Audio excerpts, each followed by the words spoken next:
Nottingham is supposed to be known for Robin Hood, for Nottingham Castle, for the oldest pub in England sitting on a sandstone cave network beneath the city streets. But for the men in this list, Nottingham became something else entirely. It became a city where a serving police officer passed gang intelligence to a crime boss for 6 years in exchange for £2,000 a month. A city where a drug lord coordinated cocaine shipments between Venezuelan traffickers and Italian organised crime from a hotel in Madrid. A city where 2 gangs went to war over a single postcode and an innocent man bled to death in the street because the attackers could not tell the difference between their target and the peacemaker sent in his place. These were not petty criminals. These were organised, calculated, and in several cases, internationally connected operations that ran for decades before anyone could stop them. Today we are covering Nottingham's most notorious gangsters and the full list of criminal operations that defined the city's darkest chapters. Section 1. Colin Gunn, the Bestwood cartel. In the 1980s, Colin Gunn was doing cheque fraud and low-level break-ins on the streets of Nottingham.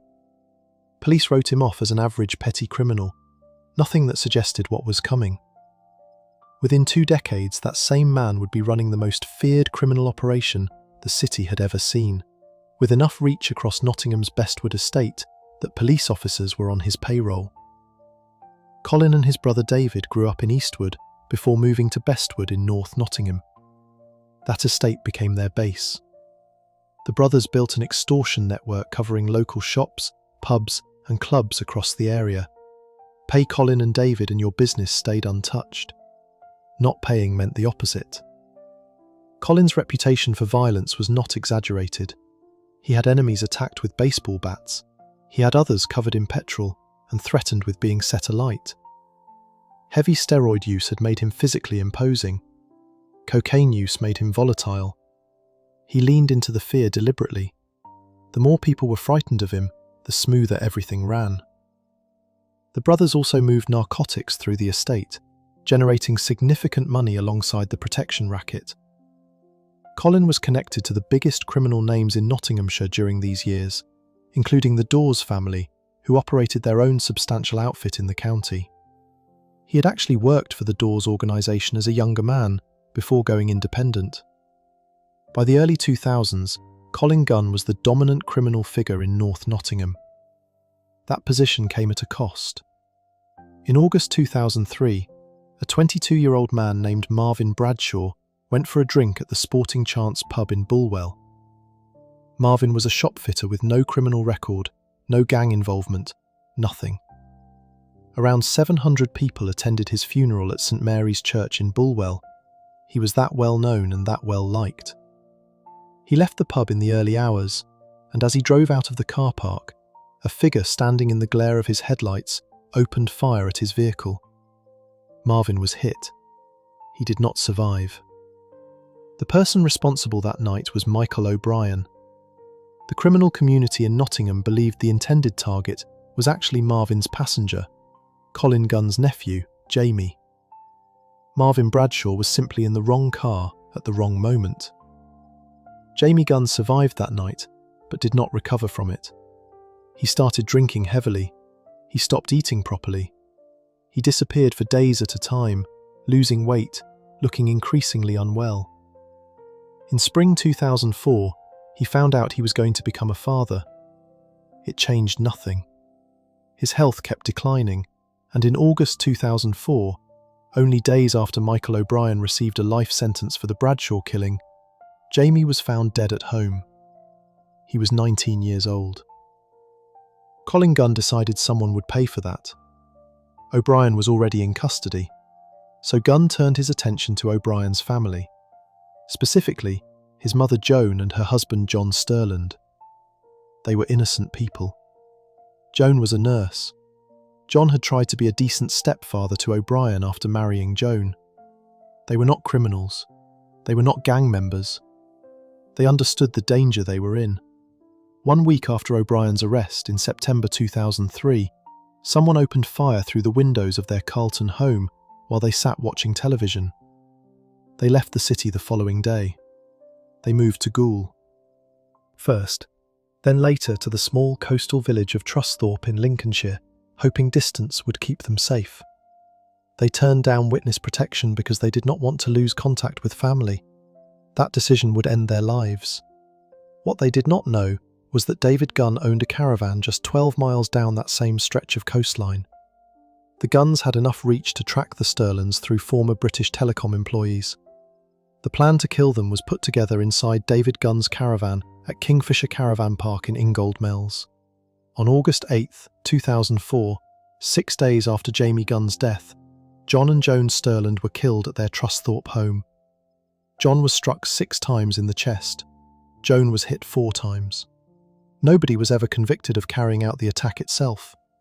In June 2006, Colin Gunn was convicted of conspiracy to carry out the killings and sentenced to 35 years. John Russell of Northcote Way, Bulwell, received a minimum of 30 years. Michael McNee received at least 25. When the verdicts came through, a mob of around 30 people attacked police on Bestwood estate with petrol bombs and bricks. That was not the end of the story. A separate trial revealed why Gunn had stayed ahead of police for so long. For more than 6 years, a serving Nottinghamshire officer named PC Charlie Fletcher had been feeding Gunn intelligence about police operations. Fletcher was being paid £2,000 per month on top of his police salary to act as Gunn's inside source. He was convicted and jailed. Colin Gunn received an additional 9-year sentence for his part in the corruption. Inside prison, Gunn did not stop trying to operate. Intelligence reached authorities that one of his associates had approached a guard at HMP Frankland, passing a note containing the home address of that officer's disabled brother, along with a message making clear the officer now answered to Colin Gunn. Gunn was transferred to a high-security unit at HMP Belmarsh. He filed a legal challenge, arguing the transfer violated his rights. The court rejected it, with the judge stating plainly that Gunn had remained influential among other prisoners throughout his sentence. Decades in, Colin Gunn is still behind bars. The estate that feared him still carries the memory of what he built there and the wreckage he left behind. But while Gunn was building his Bestwood operation, another family had already been running the county's most profitable narcotics network for years, one that would eventually reach further than anyone in Nottinghamshire had thought possible, stretching from the East Midlands all the way to the Costa del Sol. John Dawes made Colin Gunn look local, and he nearly got away with it entirely. Section 2. John Dawes, the £8.3 million empire. John Dawes did not look like the most powerful narcotics trafficker in Nottinghamshire. That was the point. Born in 1968 in Nottinghamshire, Dawes built an operation spanning the county and stretching deep into Derbyshire. The money it generated reached £8.3 million. Police and prosecutors described him as one of the most feared criminal figures in Nottingham around the turn of the millennium, not because he was loud or visible, but because he was the opposite. Dawes was calculated. He kept himself at a careful distance from the actual product, using layers of people between himself and the street-level dealing. By the time any one person in his network got arrested, Dawes was multiple steps removed. That structure kept him protected for years. The organisation ran on heroin and amphetamines. Distribution spread across Nottinghamshire and into Derbyshire, servicing a network of lower-level dealers who collected from runners, who collected from intermediaries, who ultimately answered to Dawes. The insulation was deliberate. Dawes had studied how criminal organisations collapsed, usually through a single weak link connecting the top to the bottom, and he designed his operation to prevent exactly that. Individual arrests barely dented the wider structure.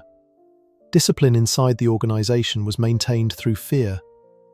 One account from within the network described a gang member being viciously attacked after a stash of amphetamines went missing. That kind of response sent a message to everyone else. Dawes did not need to carry out violence personally. The reputation that he would sanction it was sufficient. Gary Hardy was one of the men operating at the senior level beneath Dawes. Hardy presented himself publicly as a legitimate businessman, director of a window company called Apex Windows, which showed over £1 million in assets and growing profits on paper. In reality, Hardy had a fleet of Porsches, Ferraris and Mercedes that his legitimate income could not have funded. His children were privately educated. He bought and sold properties. Prosecutors would later describe him as a major player in the Nottinghamshire narcotics scene for at least a decade leading up to his arrest. Hardy was tried in 2008 and convicted of conspiracy to supply heroin and amphetamines, receiving a 20-year sentence. He passed away at HMP Loudham Grange in 2012 while still serving that sentence. The money flowing through Dawes' organisation was staggering by any measure. The £8.3 million figure, confirmed by prosecutors and courts, represents what could be traced and proven. The actual total generated across the full life of the operation was almost certainly higher. A portion of that money moved through legitimate-looking businesses, a standard method for separating criminal proceeds from their origin. Dawes himself lived with the kind of confidence that comes from believing the system cannot touch you. When police eventually built a case sufficient to bring him to court, that confidence held through the trial. Detective Inspector Pete Jones, who led the investigation, said Dawes behaved as though he was untouchable, calm throughout, watching his associates fall one by one without appearing rattled. Court observers noted the same thing. He was not a man who seemed to believe he would be convicted. He was wrong. In 2005, John Dawes was sentenced to 24 years for money laundering and conspiracy to supply controlled substances. The court heard that he was ruthless in how he ran the organisation, ruling it with an iron fist despite his physical distance from the day-to-day dealing. 4 members of his organisation were placed into the Witness Protection Programme. That detail alone speaks to the level of fear those individuals carried about what might happen to them for cooperating with police. There is a particular kind of criminal who is most dangerous precisely because they appear harmless. Dawes understood that principle instinctively. He never sought the kind of public notoriety that made Colin Gunn such a known quantity on the streets. He did not make himself a symbol. He made himself invisible, or close enough to it that by the time the full picture became clear in court, he had already been operating at scale for years, without police being able to pin anything directly to him. The Dawes family name carried serious weight in Nottinghamshire criminal circles, well beyond John himself. His brother Robert would eventually take that name to a different level entirely. International networks, Colombian connections, and a cocaine seizure at one of Europe's busiest airports that forced multiple governments to coordinate a response. But that comes in the next section. John Dawes spent the rest of his life inside the prison system. He was diagnosed with stage 4 lymphoma, a type of cancer affecting the lymphatic system, sometime around 2020 or 2021. The condition worsened progressively. He was admitted to Nottingham City Hospital on the 30th of June 2025. He passed away in the early hours of the 5th of July 2025. He was 56 years old, still a serving prisoner at HMP Nottingham, having been recalled to custody in 2023 after a previous release. The coroner confirmed the death was natural and expected, and no post-mortem was required. The man who built an £8.3 million empire across 2 counties, who kept himself so carefully insulated from his own organisation that conviction took years of painstaking investigation, died in a hospital bed as a prisoner. The wealth was long gone. The network had been dismantled. The 4 witnesses who testified against him had moved on under new identities. Whatever John Dawes thought his operation was building toward, it ended the same way it began. Quietly, without much ceremony, and far from the streets of Nottingham that made him rich. Before we move on, if you're enjoying this analysis, please consider subscribing. It helps the channel tremendously. His brother Robert had watched all of this from the other side of Europe. By the time John was convicted in 2005, Robert Dawes had already left the UK and was operating on a scale that put him in contact with some of the most dangerous criminal organisations on earth. The NCA would later describe him as one of the most influential and feared organised criminals in Europe, and catching him would require multiple governments, covert recordings in a Madrid hotel, and a cocaine seizure at a Paris airport that nobody involved was ever supposed to survive professionally. Section 3. Robert Dawes, the most dangerous man in Europe. John Dawes ran Nottinghamshire. His younger brother Robert had bigger ambitions than that. By the time John was convicted in 2005 and heading toward a quarter-century in prison, Robert Dawes had already been living outside the UK for 4 years. He left in 2001. He settled first in the United Arab Emirates, then on the Costa del Sol in Spain, a stretch of coastline that has functioned as an unofficial headquarters for British organised crime figures for decades. He had no intention of coming back. Nottinghamshire was behind him. What was ahead of him was an operation on a scale that no criminal from this part of England had previously reached. The National Crime Agency would later describe Robert Dawes as one of the most influential and feared organised criminals in Europe. That is not promotional language.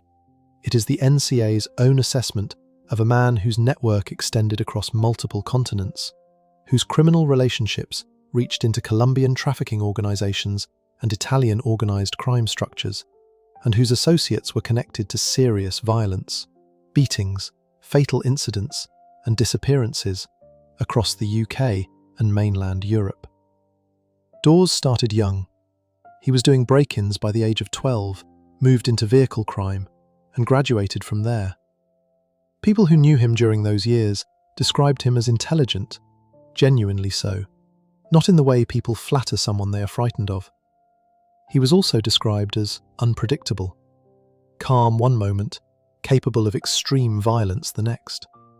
One associate reportedly used the word psycho, not meaning unhinged, but meaning you could never be entirely sure which version of him you were dealing with. That combination of intelligence and volatility is one of the more dangerous combinations a criminal organisation can be built around. By the time Dawes relocated to Spain, his operation had already expanded well beyond the East Midlands. He was setting up criminal cells in the Netherlands, alongside his continued activity in the UK. He was building relationships with trafficking organisations in South America. The Nottinghamshire roots remained. Many of the people working beneath him were from his home area, but the architecture of the operation had gone international. In April 2013, a group of people connected to the Dawes organisation travelled to Venezuela on his behalf. Their job was to arrange a shipment. What they were arranging was 1.3 tons of cocaine, packed into luggage, loaded onto a flight from Caracas to Paris, and destined to move through Charles de Gaulle Airport before being distributed onward.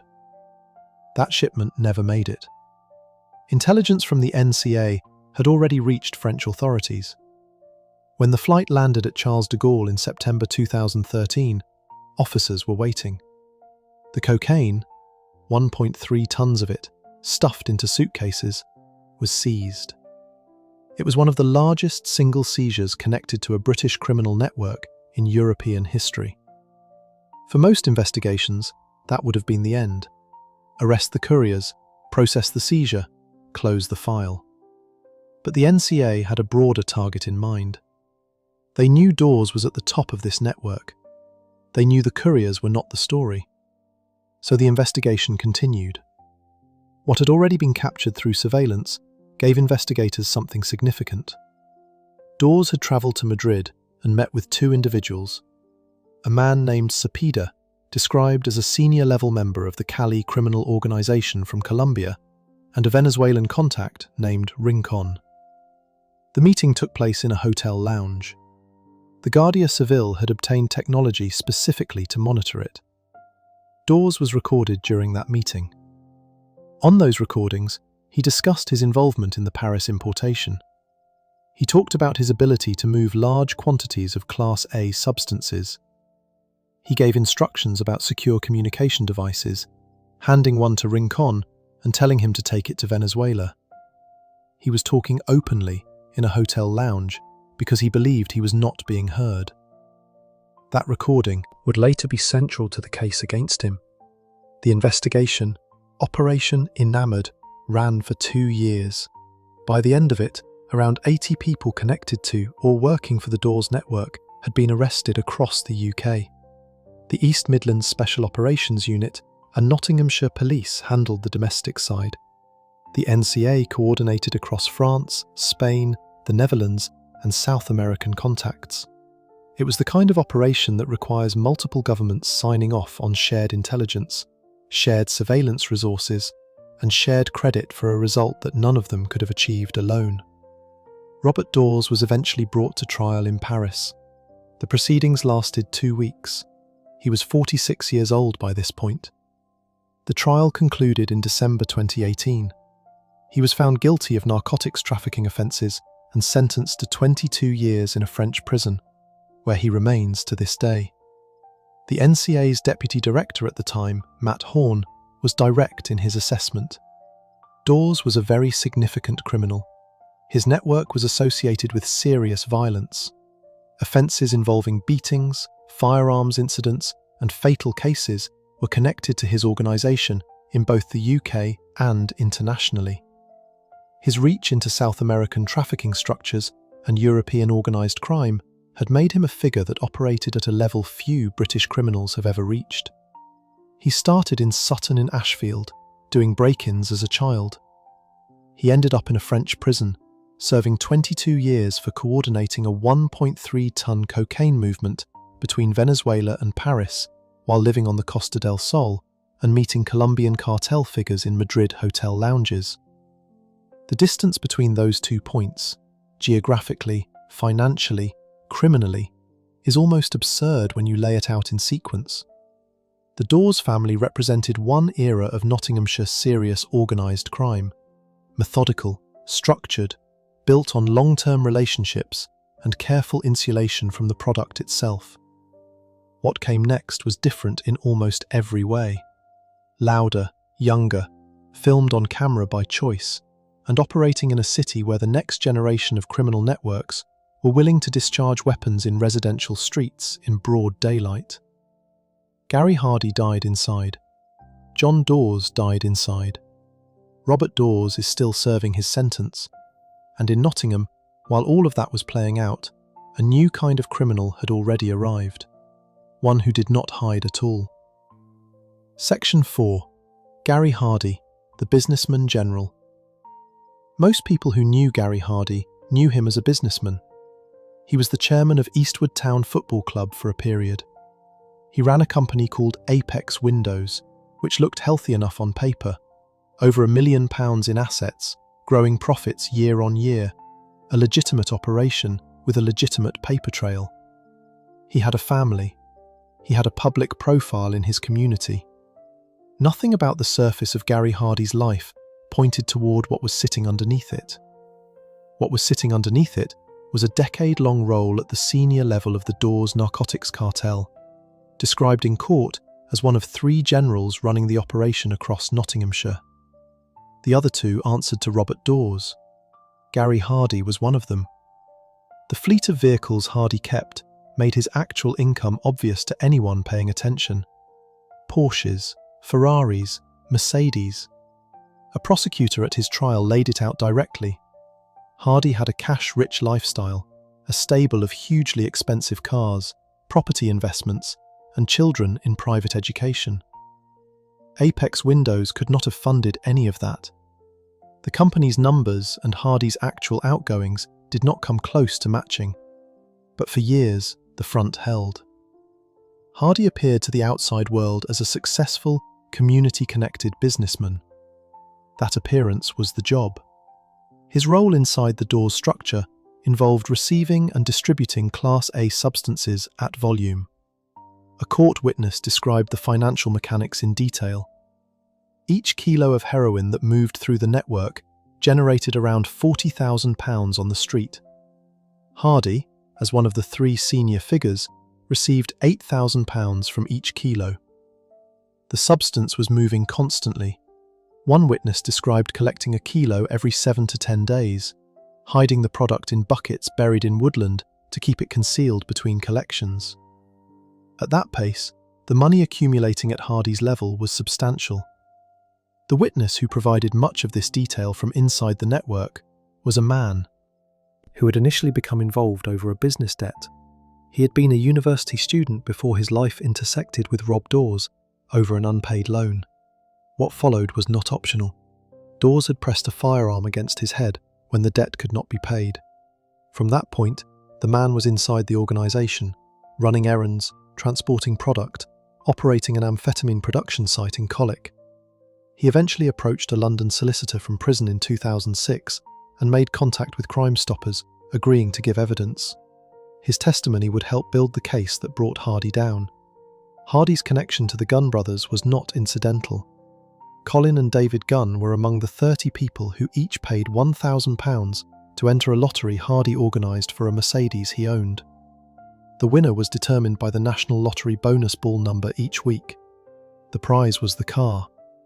The participants were drawn from the same criminal network that Hardy moved in, a detail that illustrates how tightly connected Nottinghamshire's major criminal figures were during this period.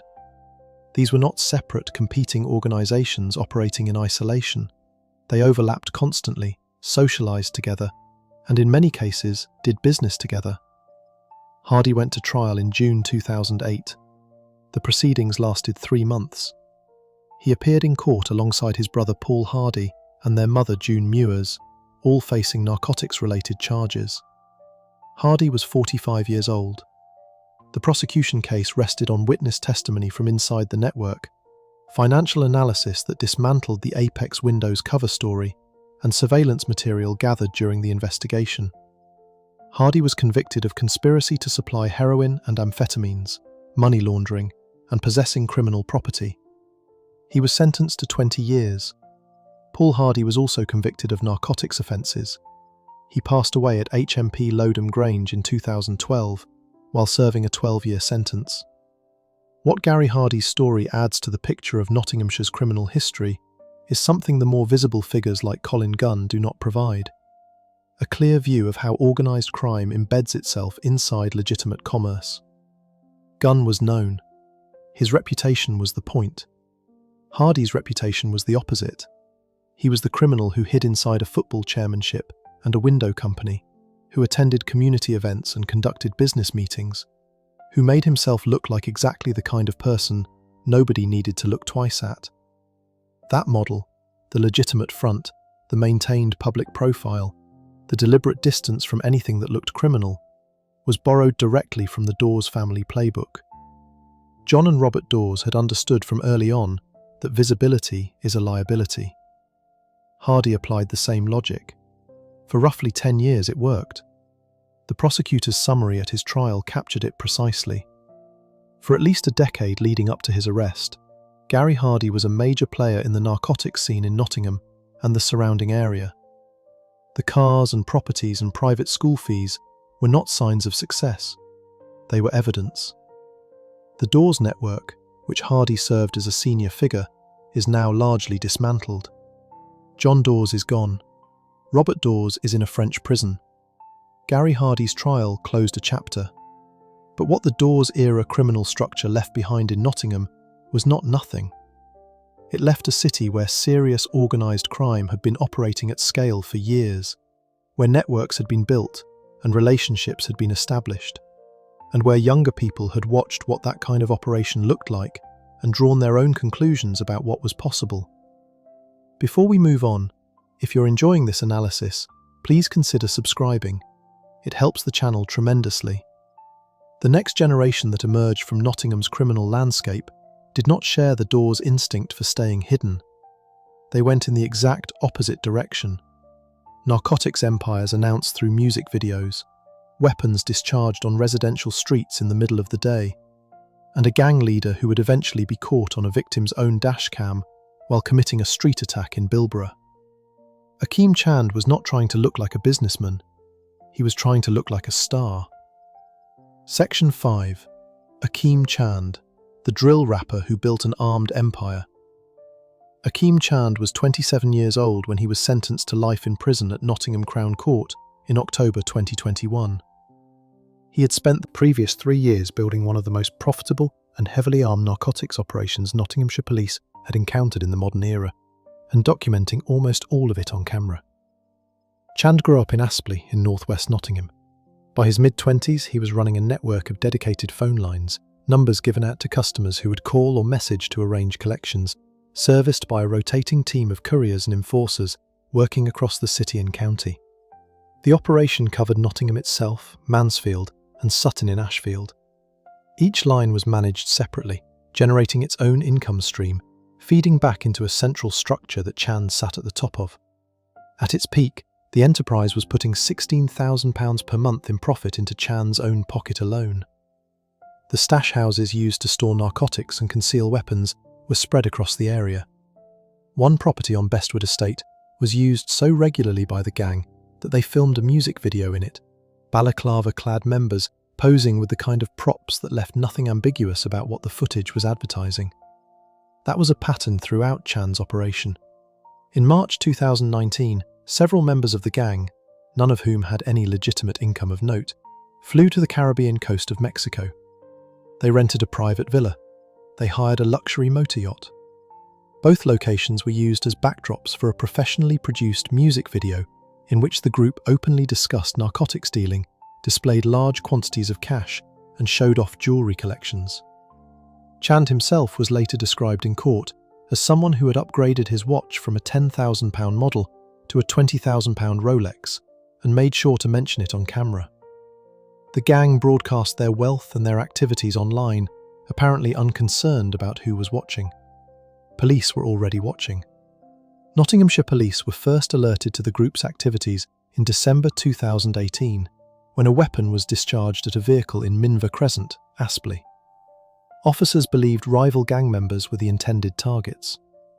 A pattern of linked incidents followed into the early months of 2019, each one tied to a territorial dispute between Chand's network and a rival operation competing for the same customer base.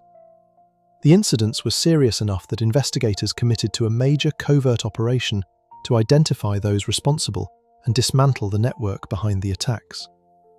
The event that proved decisive happened on the evening of 9th May 2019 in Brindley Road, Bilborough. Chand and a fellow gang member named Quarnell Simpson set up a rapid ambush. Simpson drove toward the target, then reversed, pulling the target's vehicle toward a position where Chand was waiting on foot. What happened next was captured in full on the dashcam fitted inside the target's car. Chand fired a .44 caliber revolver at close range into the vehicle, striking the occupant in the neck. He then discharged the weapon twice more as the car accelerated away from the scene.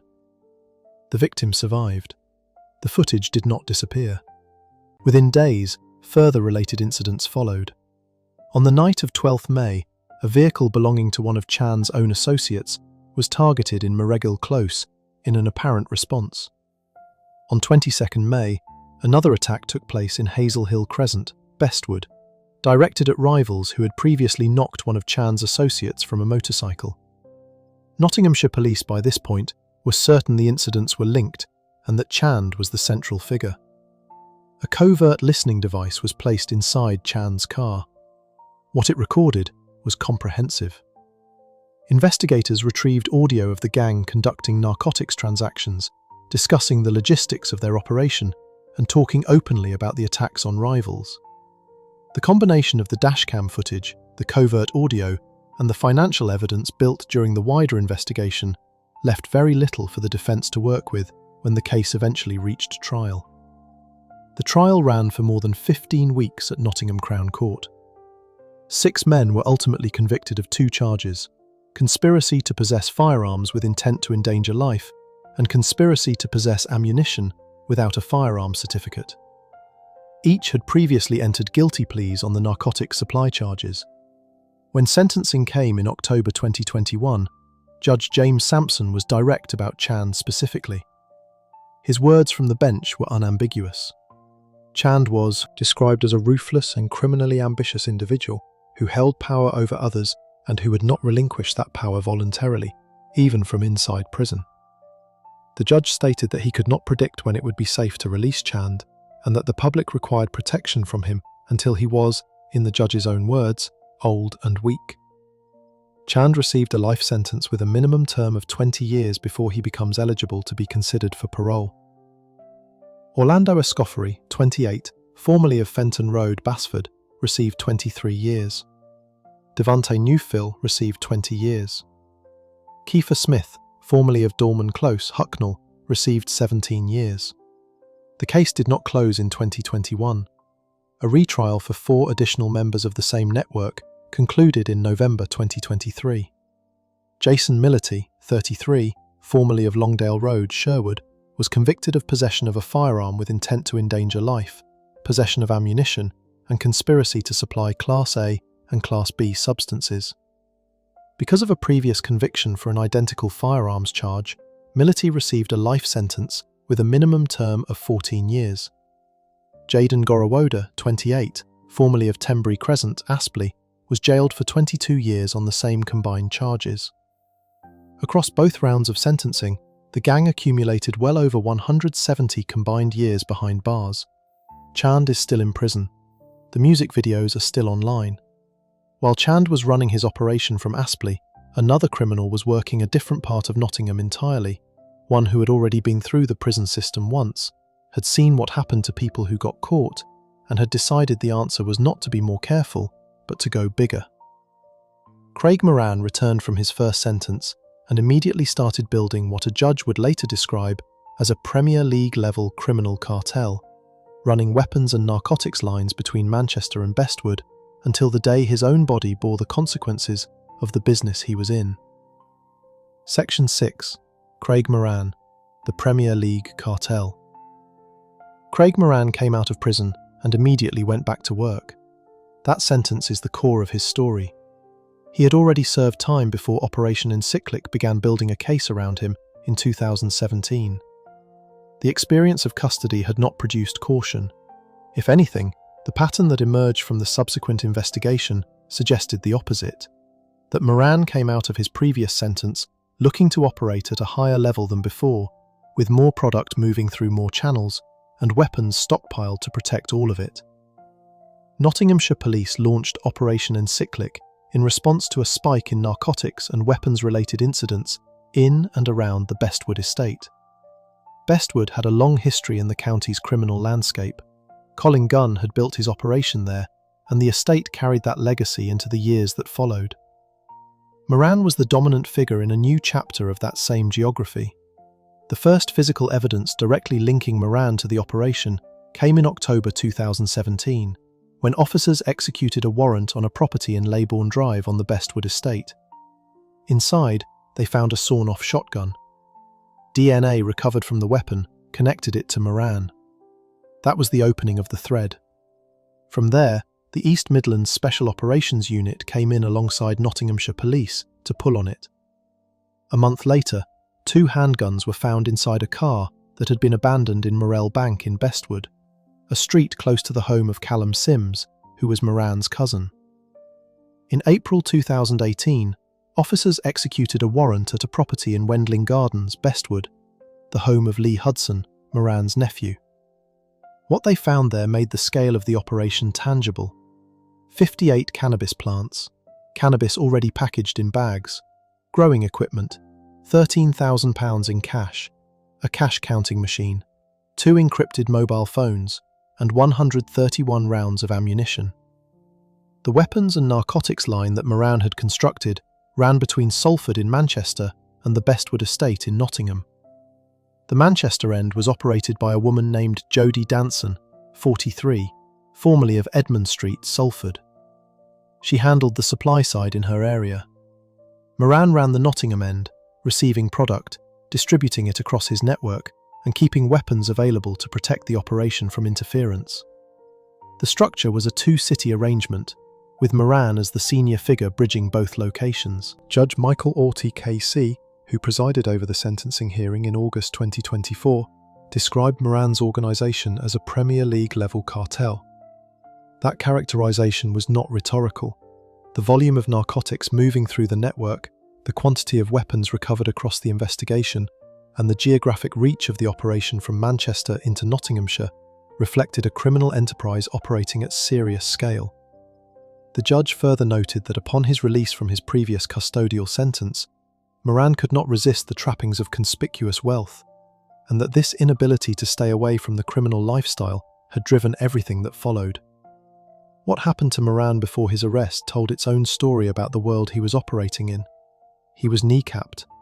He was also cut across the face in what is known as a Chelsea smile, a slash to the face that leaves a distinctive scar. These were not random acts. They were the consequences of operating at the level Moran had chosen, in a criminal environment where disputes over territory and product are not resolved through negotiation. Someone wanted to send a message to Craig Moran, and they sent it in the most direct way available to them. After that, Moran fled to Dubai. The United Arab Emirates had long served as a destination for British criminal figures looking to put distance between themselves and ongoing investigations, a pattern seen across multiple major cases from the UK over the past 2 decades. Moran joined that pattern. He was not there on holiday. He was trying to stay out of reach. He did not succeed. He was arrested in Dubai and extradited back to the United Kingdom to face proceedings. At Nottingham Crown Court on the 14th of August 2024, Craig Moran was sentenced to 24 years in prison. He was not the only one sentenced that day. 10 defendants in total were brought before the court as part of Operation Encyclic, receiving a combined total of almost 100 years. Jodie Danson received 16 years for her role in the Manchester end of the operation. Callum Sims, Moran's cousin, received 14 years after admitting conspiracy to transfer a prohibited weapon and conspiracy to supply Class A narcotics. Lee Hudson, his nephew, was jailed for 12 years. In his sentencing remarks, Judge Auty told the defendants that they had each been part of a highly sophisticated criminal cartel dedicated to flooding the streets of Nottingham and the surrounding area with vast quantities of narcotics, which he said caused misery, pain, suffering, and, more frequently than perhaps those in the dock perceived, death. He added that without the intervention of the authorities, there was no doubt in his mind that the enterprise would still be running. That last observation is worth sitting with. Operation Encyclic began with a DNA match on a shotgun in October 2017. The full case took years to construct, required the East Midlands Special Operations Unit working alongside local officers, and extended across 2 cities before it reached a courtroom. Moran kept operating throughout the bulk of that period. Bestwood as a location now carries the weight of 3 distinct criminal eras. Colin Gunn's extortion and narcotics network in the 1990s and early 2000s, the post-Gunn period, when new figures moved into the space he left, and then Craig Moran's operation a decade later. Each chapter ended the same way. Prison. The estate remained. Before we move on, if you're enjoying this analysis, please consider subscribing. It helps the channel tremendously. What was happening across the city in the Meadows during this same period was different again. A territorial war between 2 rival criminal groups that escalated so rapidly and so catastrophically that an innocent man lost his life on a residential street because a group of heavily armed attackers could not tell the difference between their intended target and the peacemaker he had sent in his place. Section 7. Leonard Ward and the Meadows OCG. Death by mistaken identity. The Meadows is a residential area in South Nottingham, sitting close to the river and made up of terraced streets and low-rise housing. It has a tight community. People know each other. It is also, for years running up to November 2021, an area where 2 criminal organisations had been competing for control of the local narcotics market, and that competition had been getting worse. Leonard Ward was 42 years old and living in Carlton, was the head of the Meadows-based organised crime group, the OCG, that had established itself in the area and intended to stay there. The rival group, led by Tummaine McKenzie, had been making moves to take over the territory. That dispute had been building pressure for months. By the autumn of 2021, both sides were armed, both sides were watching each other, and both sides were prepared to act. What happened on the night of the 10th of November 2021 was the point at which that pressure broke through completely. Michael Anton O'Connor was 31 years old and from Alexandra Park in Nottingham. He had no leadership role in either organisation. People who knew him described him as well-liked and well-known in the Meadows, someone embedded in the community rather than at the centre of the violence escalating within it. Because of those relationships, he had become a point of contact between the two rival groups. He was trusted by enough people on both sides that he had been asked to help calm the situation down. On the night of 10th November, O'Connor was sent to a property in Wilford Crescent West. The meeting had been arranged. What he did not know, what there is no evidence to suggest he had any reason to suspect, was that the address he was walking toward was not a negotiation. It was a trap. The people waiting for him were not there to talk. They were there for the leader of the rival organisation, Tummaine McKenzie, who had been invited to the meeting in O'Connor's place. When McKenzie did not show and O'Connor arrived instead, the attackers did not stand down. They proceeded. O'Connor was attacked in the street outside the property shortly after 10:20 that evening. The group that came for him was carrying a firearm, a sword, a bladed instrument, an axe, and a hammer. He was unarmed. He was struck with a bladed weapon and suffered a wound to the heart. Police found him collapsed on the pavement. He was taken to the Queen's Medical Centre. He did not survive. The investigation that followed, Operation Haversack, established precisely how the attack had been organised and who was responsible for each part of it. Leonard Ward had ordered the killing. He was the decision-maker at the top of the Meadows OCG, and the trial heard that the ambush at Wilford Crescent West was an attempt to remove the rival organisation's leadership in a single act. Benjamin Taylor, 38, of Monton Road in Eccles, Manchester, had arranged the logistics on Ward's behalf, assembling a team and sending them down from Manchester specifically to carry out the attack. Taylor was not a Nottingham figure. He was brought in for the job. The hit team itself included Joseph Boscombe, 41, of Rosthern Avenue in Manchester, and Joshua Agboola, 30, of Leven Grove in Blackburn. Both had travelled to Nottingham as part of the group Taylor coordinated. Carla Maguire, 53, lived at Wilford Crescent West, directly next to where O'Connor was attacked. She was connected to the Meadows OCG.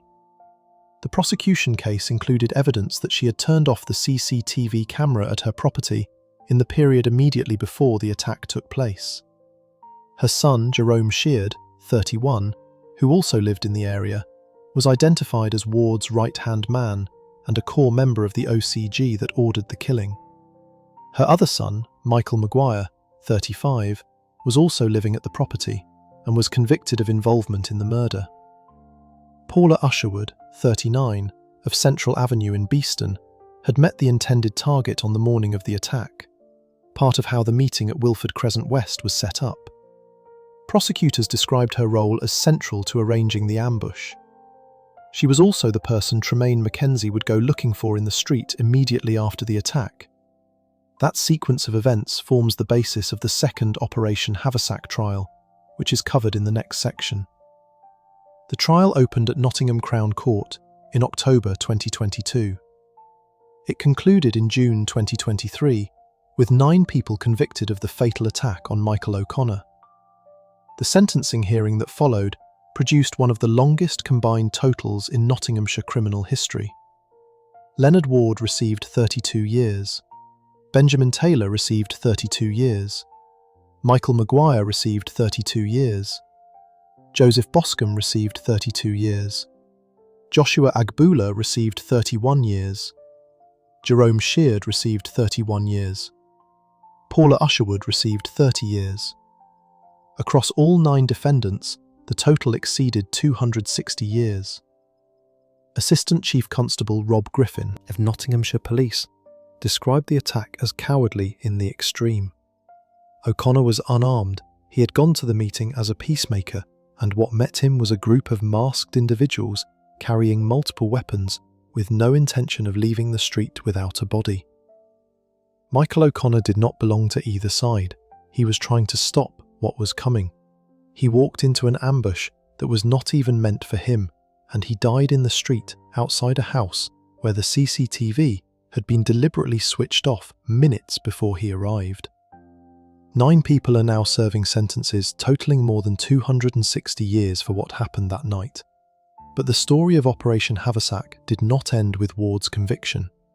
Tummaine McKenzie, the man O'Connor had been sent in place of, the man whose presence at that meeting was supposed to end the war, had his own reckoning coming. Within minutes of O'Connor being attacked, McKenzie was already in the street with a loaded firearm, pointing it at one of the people responsible and pulling the trigger. Section 8. Tummaine McKenzie, the rival who pulled the trigger. Tummaine McKenzie was the reason Michael Anton O'Connor died in Wilford Crescent West. Not because McKenzie was there, because he was not. McKenzie was the leader of the group that had been trying to take control of the Meadows narcotics market from Leonard Ward's OCG. It was McKenzie's organisation that was expanding into the area. It was McKenzie's presence at the meeting in Wilford Crescent West that Ward's people had been expecting. When the invitation to attend came through, framed as an opportunity to negotiate, to resolve the escalating tension between the two sides, McKenzie sent O'Connor in his place. O'Connor went unarmed to a meeting that had been designed as an ambush. McKenzie did not go at all. What McKenzie did not know in those hours was that his decision to stay away had signed O'Connor's death warrant by accident. When contact with O'Connor went silent and McKenzie's group began to understand that something had gone badly wrong in that street, they did not wait.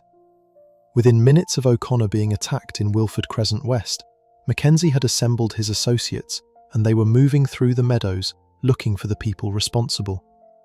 They were not empty-handed. McKenzie had a loaded, self-loading pistol. The group had at least one bladed weapon between them. The judge, who would later sentence them, noted that McKenzie needed the firearm ready in advance. The speed of the response meant the weapon had been prepared before the group even knew for certain what had happened to O'Connor. In Mickleden Close, McKenzie found Paula Usherwood. Usherwood had played a central role in setting up the ambush that ended O'Connor's life. She had met the intended target, McKenzie, on the morning of that day, part of the mechanism by which the meeting was arranged. She was connected to Ward's OCG, and her actions earlier that evening had contributed directly to what happened in the street.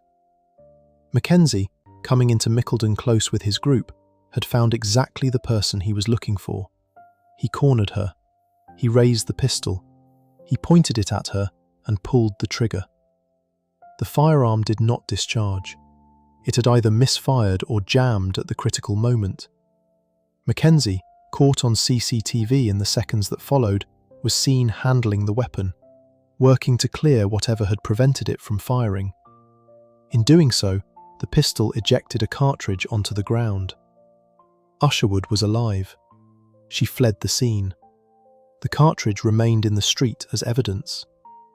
That entire sequence, McKenzie raising the weapon, the failure to fire, the ejected cartridge, was captured on camera. When prosecutors later outlined the case at Nottingham Crown Court, they were able to show jurors the footage directly. There was no ambiguity about what had happened or who was involved. McKenzie's history with the criminal justice system stretched back years before the events of November 2021. In 2017, he had appeared at Nottingham Crown Court after an incident outside the Irish Centre on Wilford Street in the early hours of 9th April that year. CCTV from the street showed McKenzie attempting to attack a man with a bladed weapon. He missed the intended target and instead struck a 22-year-old woman who was standing nearby, looking through her bag, leaving a wound to her leg that the court heard was hanging open and pouring with blood. The judge at that hearing told McKenzie he did not need to explain to him how dangerous his actions had been. McKenzie received 4.5 years. He had 2 previous convictions for carrying a bladed article, one in 2008 and one in 2013. He came out. He went back into narcotics supply. He built his organisation up to the point where it was competing directly with Ward's OCG for the Meadows territory. And on the night of the 10th of November 2021, everything collapsed simultaneously. An innocent man died in the street, and McKenzie was caught on CCTV in Mickleden Close moments later with a loaded firearm pointed at a woman's body. The second Operation Haversack trial, which focused on McKenzie's response that night and the linked narcotics conspiracy, ran through 2024.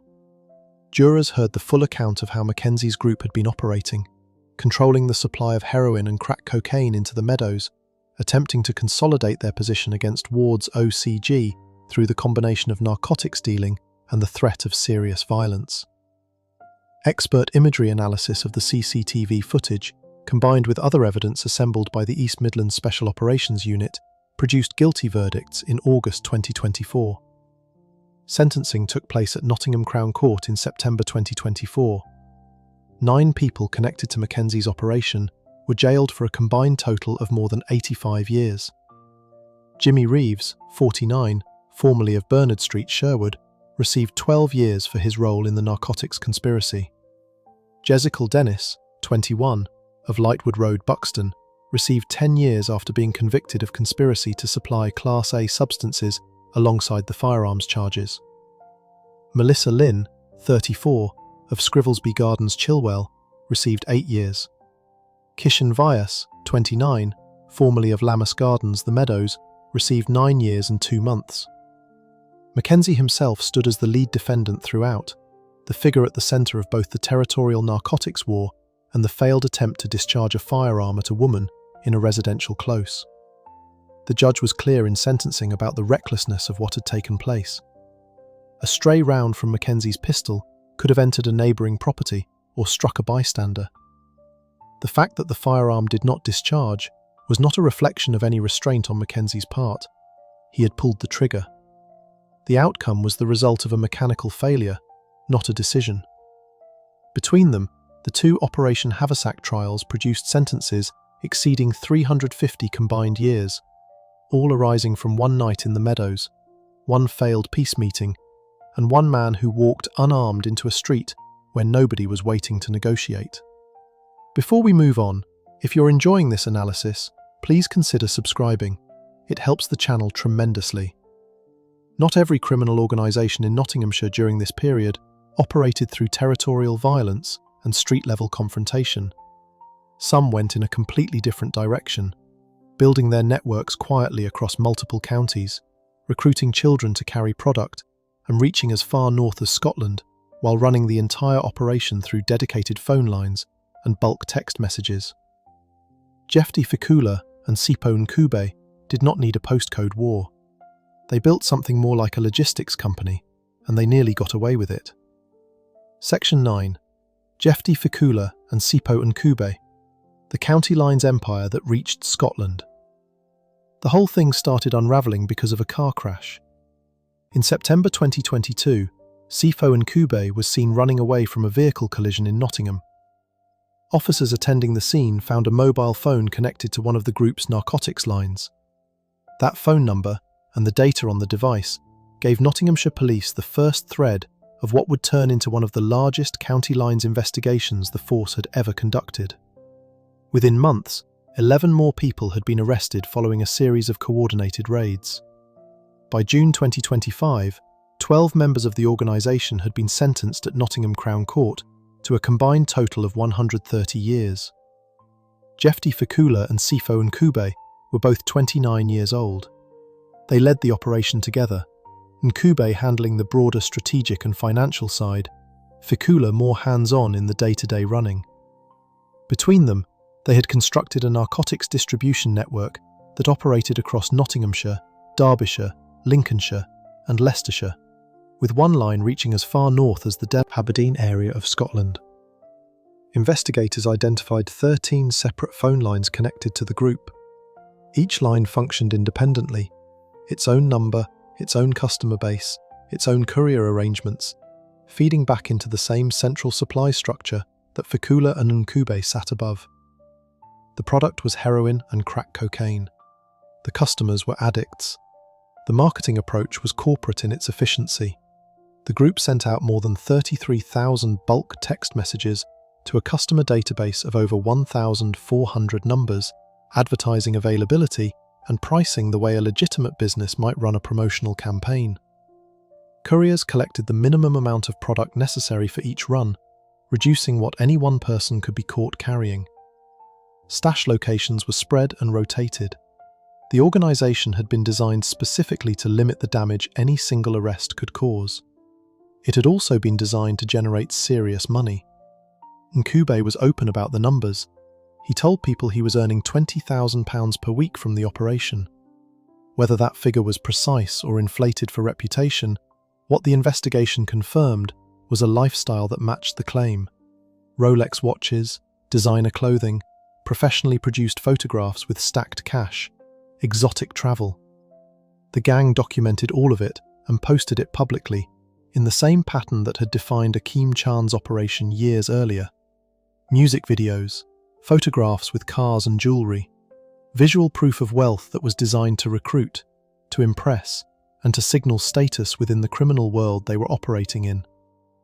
Nottinghamshire police said explicitly that the videos and imagery were designed to attract young people into the network as dealers and runners. It worked. Children as young as 16 were identified as having been recruited by the group to transport and sell narcotics. The exploitation of minors to carry product is a standard feature of County Line's operations nationally. It reduces risk for those at the top by putting the most legally vulnerable people at the bottom in the most exposed positions. Fukula's role extended beyond narcotics supply. When police raided properties associated with him, they found firearms. He was convicted not only of the narcotics conspiracy, but also of possession of a firearm with intent to endanger life, possession of an imitation firearm with intent to cause fear of violence, and possession of ammunition without a certificate. The weapons were there to protect the enterprise, to deter competitors and enforce discipline within the network. Ramon Campbell, 28, one of the senior operational figures beneath Fukula, was found to have had access to the same live-firing weapon as Fukula at various points during the conspiracy. Campbell also recruited and involved a 16-year-old boy in the narcotics supply chain directly. The group produced their own crack cocaine rather than buying it ready-made. This was a deliberate margin decision. Controlling production meant controlling purity and weight, which meant controlling profit. Bailey Reed, 25, was identified as the member responsible for storing materials used in that production process. When police searched relevant locations, they found 1.5 kilograms of bulking powder used to increase the weight of the final product before it was sold. Godpraise Bowen, 22, ran two of the most profitable lines in the network, the Hucknall line and the Spalding line, and also handled wholesale supply of narcotics to other parts of the operation. Bowen was described in court as someone who had ambitions to reach the same level as Kubay and Fukula within the organisation. Gail Landau, 24, was the quartermaster, the person responsible for distributing product to those going out to deal each day and collecting the cash they brought back. J. Samuel Grant, 26, and Terrell Comrie Patterson, 28, shared responsibility for the day-to-day running of the Nottingham operation. Grant lived at a property on Bluebell Hill Road that had become one of the central hubs for the group. When officers searched that address in April 2023, they caught Grant in the act of trying to dispose of cocaine and heroin as they came through the door.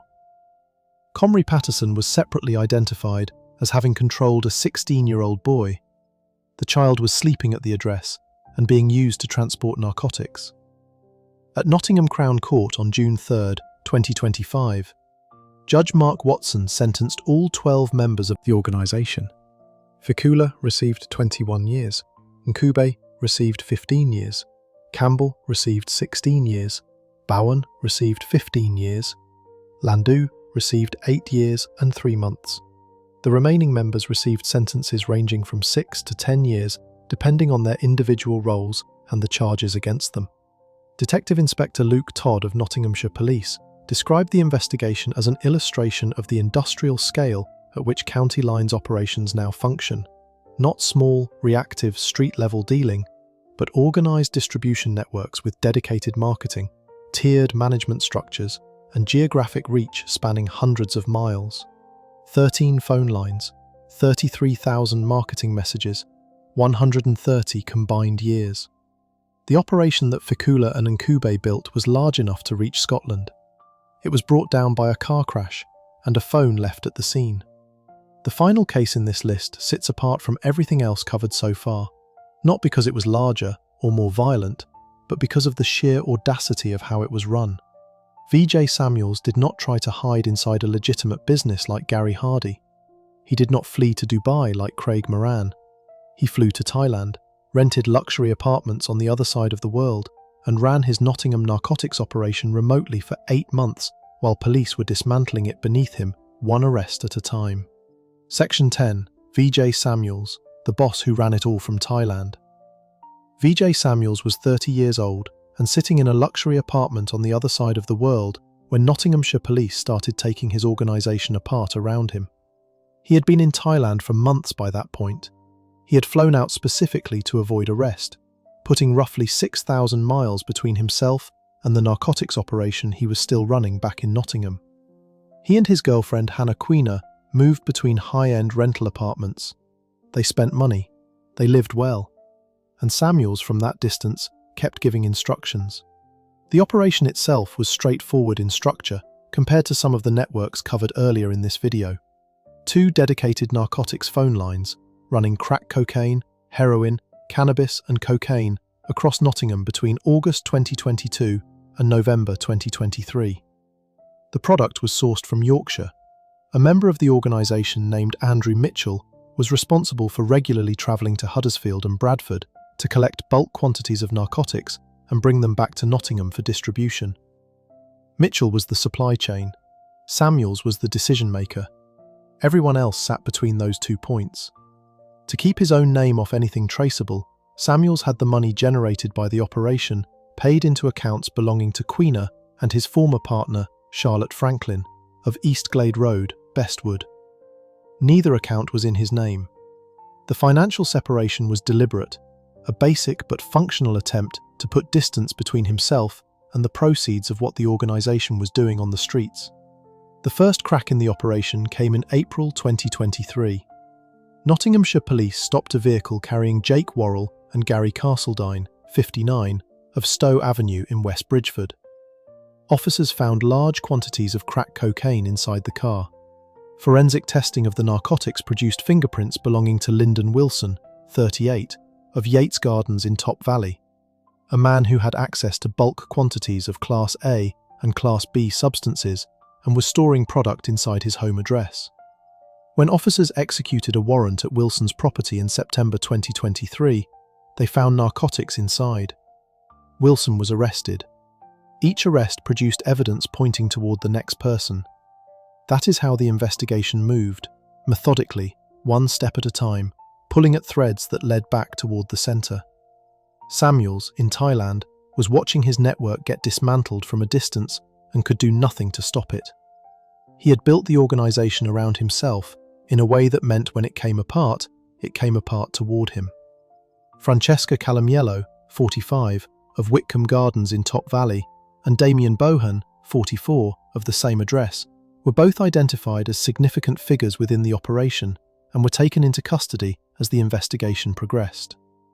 Sophie Goodwin, 41, of Ruthwell Gardens in Bestwood, was also arrested and charged. Dale Mitchell, 31, of London Road, Nottingham, was identified as a further participant. By the time Samuels himself was detained, a total of 12 people had been implicated in the conspiracy, to varying degrees. What ended Samuels' time in Thailand was not a tip-off or a surveillance operation abroad. He came back himself. He flew home to England for his birthday in January 2024 and was arrested the moment he landed. Whether he had decided the situation was contained, whether he believed the network could survive without him present, or whether he simply wanted to be home, he stepped off that plane and directly into custody. Detective Constable Emma Grimley of Nottinghamshire Police's Serious Organised Crime Unit described the challenge of the investigation with precision. The task had been to prove that Samuels was running his narcotics enterprise in the UK from Thailand, which meant building a case not just against the people on the ground in Nottingham, but against the man giving instructions from thousands of miles away. The way they achieved that was by systematically dismantling the organisation beneath him until the evidence trail led directly to his role at the top of it. Sentencing took place at Nottingham Crown Court in November 2025. Samuels received the lead sentence for his role as the organiser and leader of the conspiracy. Gary Castledine was jailed for 8 years. Francesca Calamiello received 9 years, Damien Bohan received 8 years, Sophie Goodwin received 7 years, Dale Mitchell received 5 years, Hannah Queenar received 15 months suspended with 150 hours of unpaid work. Charlotte Franklin received 15 months suspended with 80 hours of unpaid work. Across all 12 defendants, the combined total exceeded 80 years. The detail that defines this case, the element that separates it from every other operation covered in this video, is not the narcotics, the money, or the arrests. It is the geography. Samuels was not in the next city. He was not in Spain or Dubai like Robert Dawes and Craig Moran before him. He was running a Nottingham street-level narcotics operation from Southeast Asia in real time, maintaining his position as the decision-maker in the organisation, while physically being unreachable by any domestic law enforcement response. The ambition of that manoeuvre is striking even by the standards of what Nottinghamshire's criminal history contains. It did not work. The organisation collapsed from the bottom up. Every arrest produced more evidence. Every piece of evidence pointed further back towards Samuels. By the time he stepped off the plane in January 2024, there was nowhere left to go. He had spent 8 months in Thailand. He came home on his birthday. He went straight to custody. 10 cases, 10 criminal operations, sentences ranging from 8 years to life, and in the cases of John Dawes and Gary Hardy, endings that came not in a courtroom, but in a hospital ward, still behind bars. What runs through all of them, from Colin Gunn's Bestwood extortion network in the 1990s to VJ Samuels directing phone calls from a Thai apartment in 2023, is worth examining properly before this video ends, because the pattern is not random, and Nottingham's history with organised crime is not finished.